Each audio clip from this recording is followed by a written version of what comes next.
हाँ, नमस्ते। नमस्ते जी। बाबा बाबा जी बोल रहे हैं। हाँ हाँ, बोल रहा हूँ, आप मुझसे बात कर सकते हैं। बाबा, हमको ना बहुत ज्यादा कमजोरी लगता है, इतना कमजोरी लगता है कि जैसा लगता है गिर जाएंगे। तो कमजोरी लगने के तीन चार मुख्य कारण होते हैं। एक तो हीमोग्लोबिन आपका कम तो नहीं है? हेलो। हीमोग्लोबिन आपका कम तो नहीं है? नहीं बाबा, कम नहीं रहता है। हीमोग्लोबिन कितना रहता है? हीमोग्लोबिन तो अच्छा रहता है। चलिए, दूसरा आपका ब्लड प्रेशर ठीक है? हाँ, ब्लड प्रेशर ठीक रहता है। ब्लड प्रेशर ठीक है। और शुगर? शुगर कम रहता है, हल्का कम रहता है, बहुत ज्यादा कम नहीं रहता है। शुगर कम रहता है थोड़ा सा, चलिए कोई बात नहीं। अब मैं इसलिए इस बात को पूछा कि अब कमजोरी हम ऐसे जनरल नहीं कह सकते कि कमजोरी है और दवाई बता दो। तो अब इसलिए मैंने इनको पूछा, यदि इनका देखो, एक कारण है, मैंने कहा हीमोग्लोबिन कम होना, तो ये हीमोग्लोबिन भी इनका ठीक है, ब्लड प्रेशर भी ठीक है, शुगर कभी कभी डाउन चले जाते हैं। अब इनको जनरल वीकनेस है, इसके लिए इनको अब डेली 2-2 गोली सुबह शाम गिलोय घनवटी, रात को दूध में शिलाजीत और केसर।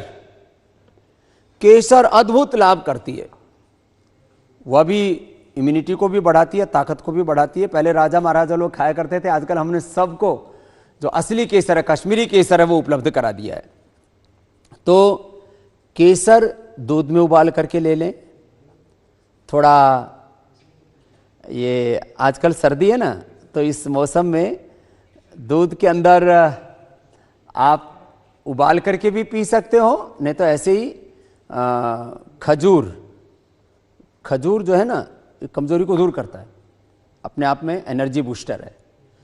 दूध में खजूर या दूध में किसी दिन ये शहद, दूध में शिलाजीत और गिलोय घनवटी। गिलोय घनवटी ये अद्भुत गोली होती है, ये पूरे हमारे पतंजलि चिकित्सालयों में मिलती है। गिलोय घनवटी ये बहुत अच्छा काम करती है इसके लिए, तो आप ये गिलोय घनवटी का सेवन कर लीजिए, तो आपकी कमजोरी पूरी तरह से दूर हो जाएगी, खास करके।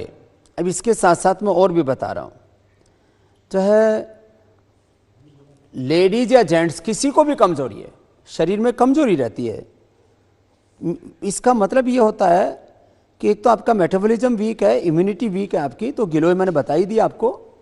साथ ही शतावर सभी के लिए, लेडीज जेंट्स किसी को भी कमजोरी है तो शतावर का इस्तेमाल क्या करें, 2-2 3-3 ग्राम।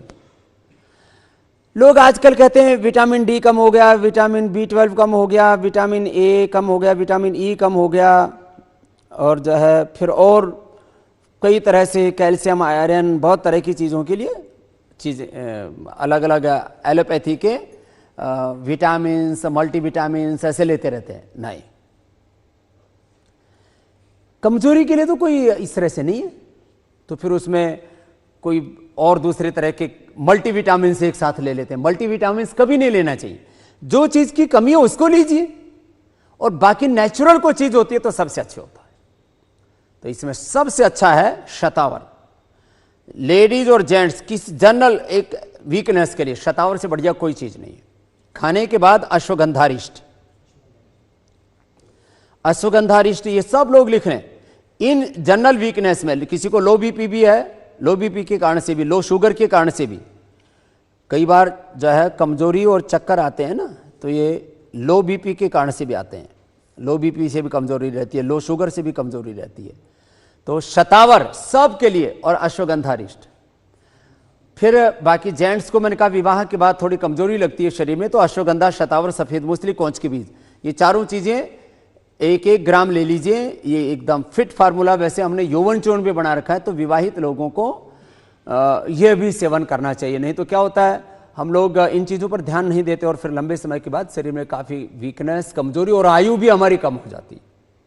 तो एक के बहाने मैंने एक पूरी फिलॉसफी आपको बताई है कि कमजोरी क्यों आती है, कैसे आती है और उसको कैसे दूर करना है। तो वो उपाय हमने बताया। फिर अगले कॉलर्स को ले